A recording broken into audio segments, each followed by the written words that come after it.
This is Pharaoh's house.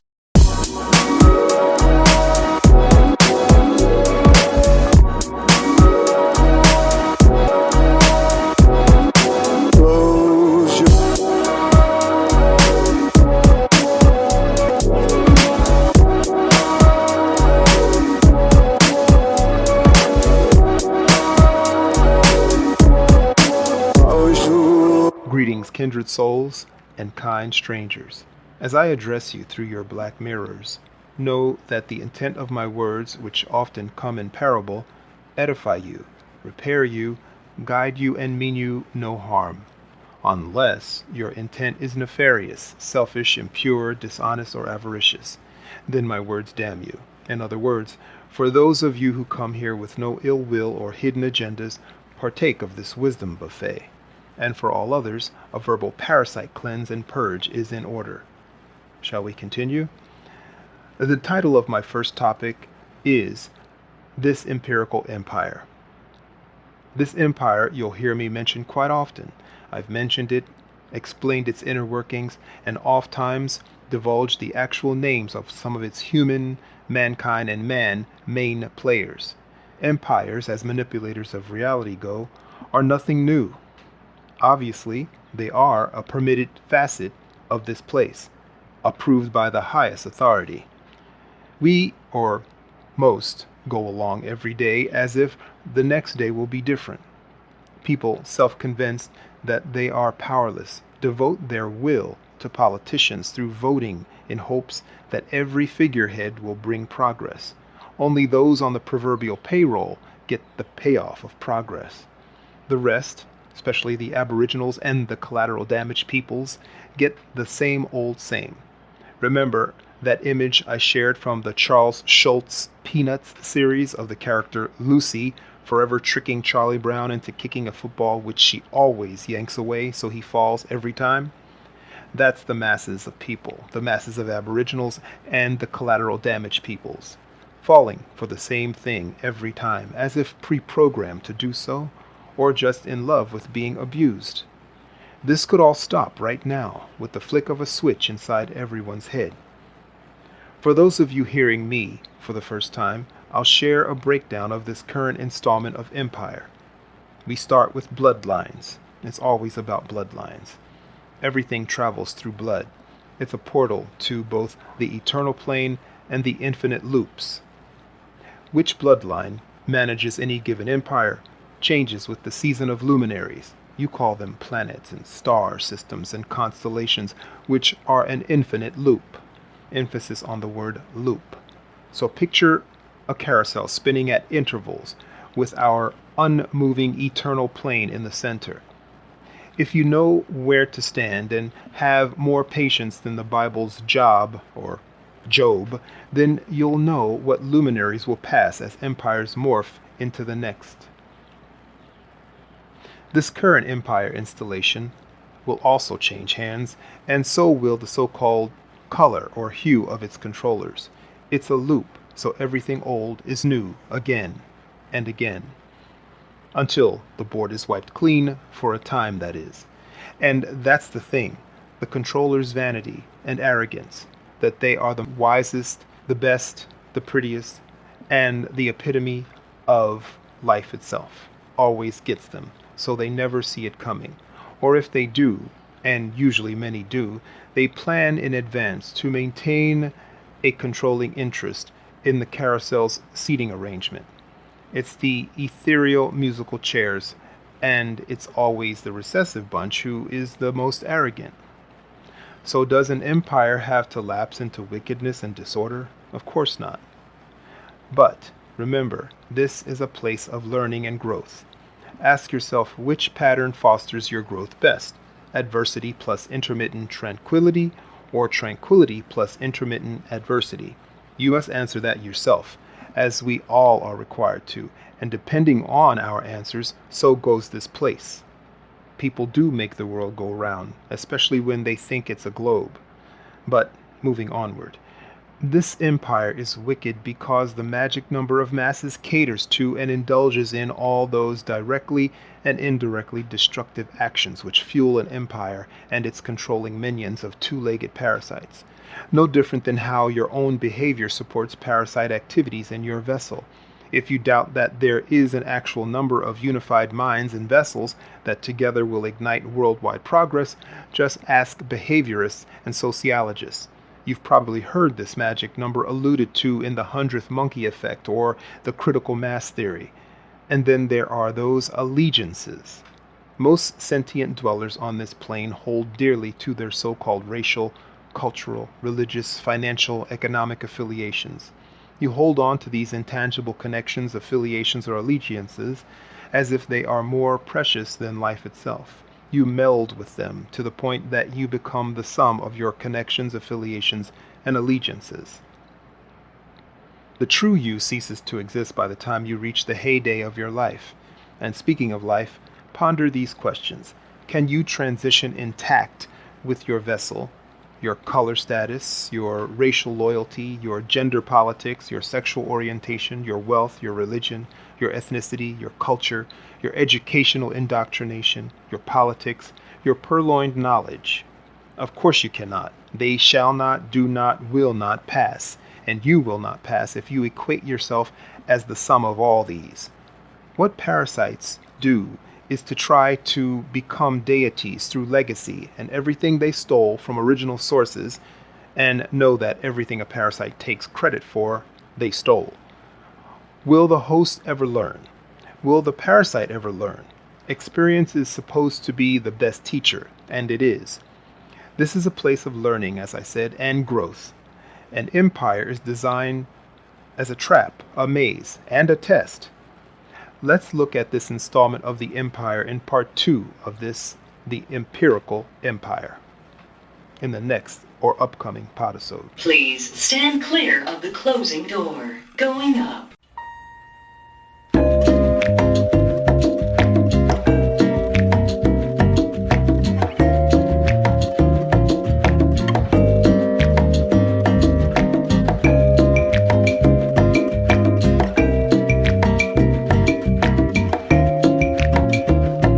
Pupils, that's an alternative word for students.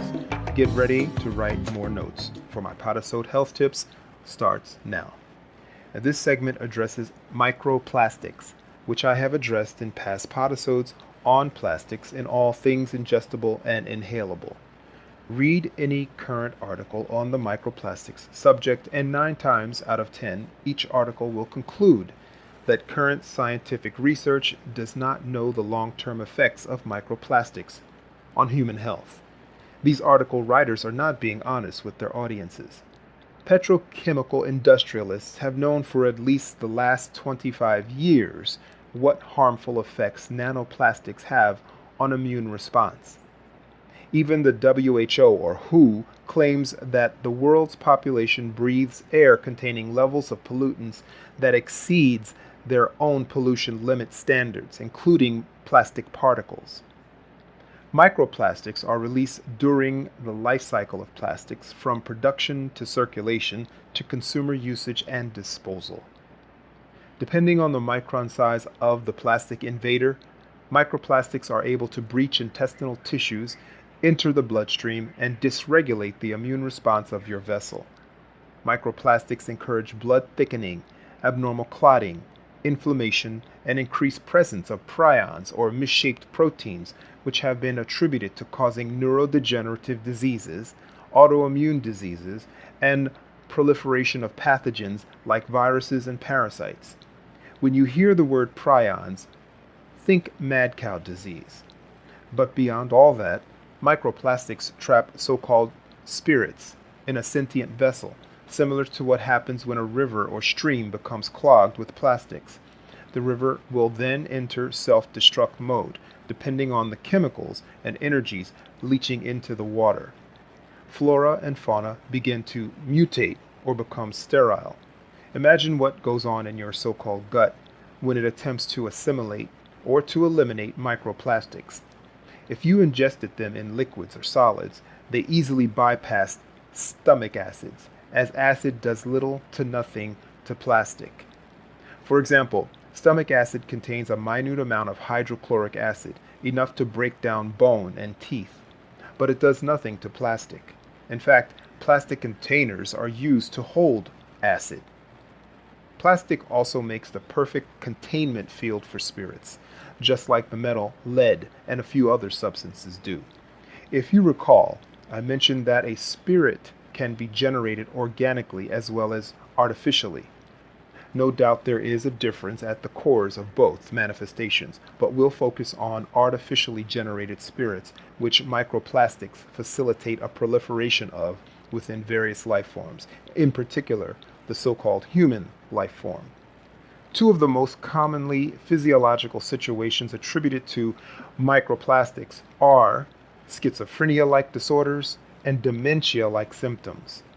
The response, of course, by the medical industrial complex to these types of mental or physical crises is to prescribe pharmaceuticals containing metals and metalloproteins, as well as opiates, which affect one's ethereal spatial orientation, or as I call it, reality tether.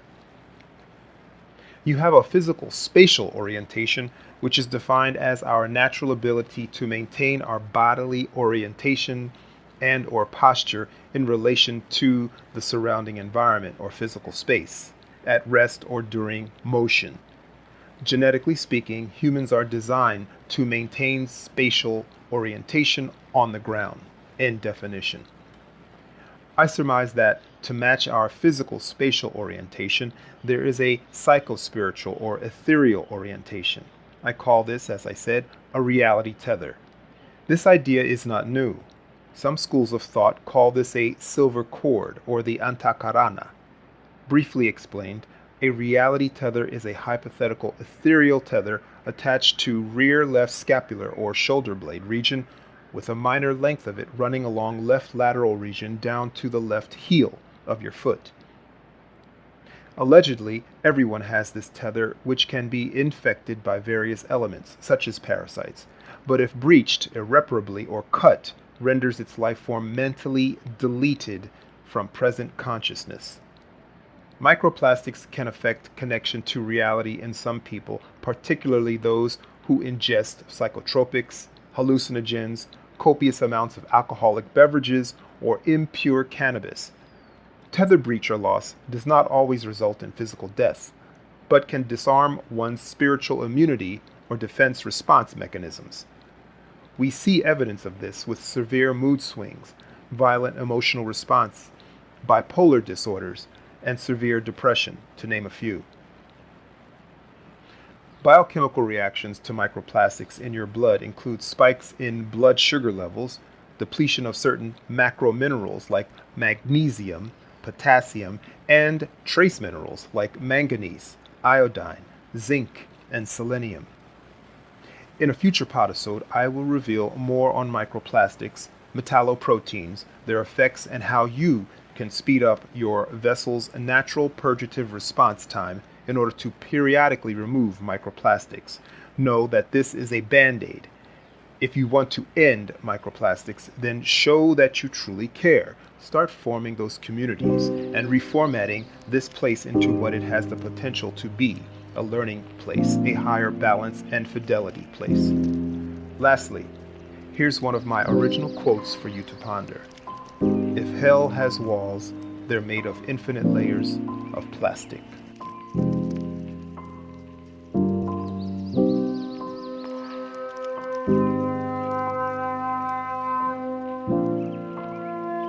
My answers to your email questions starts right now. The first email is from Nori. Nori sends me a peaceful greeting from Osaka, Japan. She writes, Pharaoh, can you help me with this situation? I am from Osaka, Japan, and here we do not have mandatory vaccine laws, but most companies have vaccination policies and quarantining for unvaccinated workers. I got one vaccine, but I have not received those boosters. I want to know if you honestly think that the vaccine put something deadly in my body, and have I done an irreversible thing to myself my soul, or my future generations. I was told by a trusted doctor that I didn't really have to take a booster shot. I never really wanted to take the first shot, but like many in Japan, I was influenced by peer pressure, scare tactics from media and government, and even from people I know. Here in Japan, vaccinations are not mandatory, but it seems like no one is dissenting. Everyone, it seems, gladly takes the vaccine. Where I work, I'm sure most, if not all, have been shot or taken the shots. I'm not tempted to do it again, but getting tested frequently and then, of course, the quarantining is very stressful. I'm glad I found your broadcast because you are inspiring in many ways. I will book an appointment with you for later in this month. I hope my questions make sense. It's because I have a lot to ask and don't know where to start. Sincerely, Nori. Likewise, greetings to you, Nori. You have asked a few questions, and as long as you realize that, plus acknowledge this fact, then it tells me you possess the ability to comprehend my answers without issue. I'll also pose a few questions for you as well. You asked, did the shot put something deadly in your body? Probably. Have you read any data or literature about what is contained in the shot you took? Or at least what has been published in the vax that you took? There is always a possibility that some ingredients for alleged proprietary purposes have been left off the published list of ingredients. Often, ingredient synonyms are used to create more subterfuge. There are many substances in any given vaccine formula, such as aborted fetal tissue. But don't fret too much about that, because aborted fetal tissue have been and are being used in everything from food flavorings, cosmetics, to vaccines. So when you asked, did you put something deadly into your body? The answer is yes and no. No, in that you did not put it into yourself, but you allowed someone else to do so. Yes, in that this is a violation, as you allowed someone to breach your vessel's built-in shields and membranes, despite your inner voice warnings, which could be less than a whisper in a windstorm if you've been ignoring them over time, or ignoring it over time. Though you were probably not given informed consent, which is seldom given, about getting vaccinated, there is no excuse for an adult not to ask, then to know, especially when it comes to protecting your own vessel from breaches or violations. With health, you should not adapt to nor adopt a sense of helplessness. Have you ever read a food label? Do you or have you ever read a food label in order to inform yourself of what's contained therein before ingesting or consumption of said edible? Remember, we are semi-permeable portals. Food is transformed before it enters you, but accurately speaking, it does not enter you directly. We put food, liquid, into one of our canals along our digestive grid. Food is further broken down before it actually becomes cellular resource. A vaccine must breach your skin. This is trauma. When not inhaled through mouth and nose, virulent pathogens like tuberculosis bacilli or aka TB, and anthrax spores can cutaneously enter your blood canals through scrapes or cuts in your skin. Refer to past Podisode on controlling your doors. Only under exigent, aka emergency circumstances, should your membranes be breached. For example, an epinephrine, aka adrenaline injection, to address cardiac arrest or life-threatening allergic reactions caused by insect bites or stings or foods. All vaccines are bioagents, formulated in labs, just like 99% of the pathogens that you are told come from an animal or zoonotic source or mysteriously created in so-called nature. These bioagents can be easily aerosolized so that they spread through air or dust. So-called Legionnaire's disease was spread via artificial sources into air-conditioned ducts of one of the banquet halls at the former Bellevue Stratford Hotel in the city of brotherly love. The bioagents were also administered over the chicken and other dishes, which were completely consumed by the guests, who were mostly males over age 50.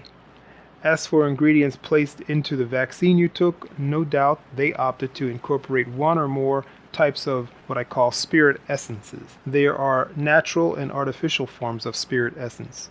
They are typically derived from desiccated blood cells, stem cells, or nephrons from living creatures which were violently ended, such as chickens or aborted human fetuses. A spirit essence is a diploid or diploid, aka electrical component, typically extracted from fibroblasts, mitochondria in lung tissue, for example, from, well, in this case, from a dead 3-month-old human female fetus who died in 1962.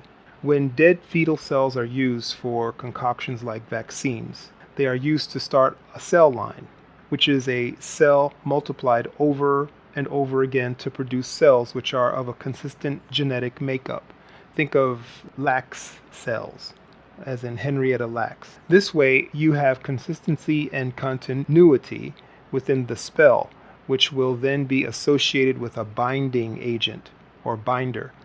To inform yourself, at least with some basic info relevant to what you may have allowed into your vessel and how you can contain it, look up the following data and terms: RNA polymerase, reverse transcriptase enzyme, contagious cancer cells in humans, and then I want you to focus on a vehicle called a cell line, particularly the one called WI38 and MRC-5 cell lines. Both MRC-5 and WI38 or WI-38 are used as cultures to grow live viruses that are used in vaccines. Allegedly, MRC-5 line of diploid or diploid cells is the most commonly used cell line in vaccines. People have diploid or diploid cells, meaning containing paired chromosomes, one from each parent.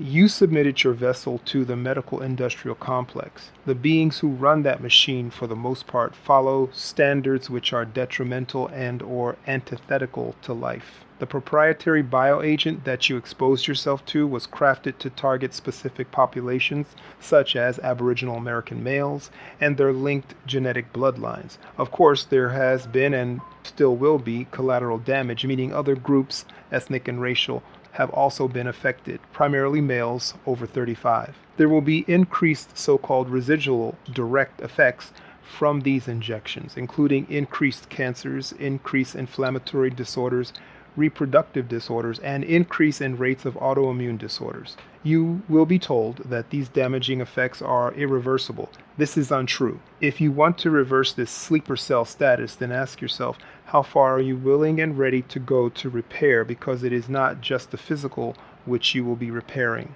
To know the craft work behind concoctions of control, give a listen to Podisode 93 in the Podisode archives. There are no accidents, especially when it comes to concoctions. The amounts used in them, the origins of certain components, the combinations of these components, the order of each additive, and the reason why some must be delivered directly into blood while others must be administered through skin or through canals and stomach. Remember, one of the keys, which I will frequently remind you of, is we are portals. We have semi-permeable qualities. We are designed to be cognitive of this permeability. If it can enter you, it can exit you. For this reason, bind spells and concoctions, or binding spells and concoctions, are requisite in everything from vaccines to food additives or additives in general, in edibles and topicals. Binds or bindings can be broken, especially when you know how to break them. One more thing to ponder.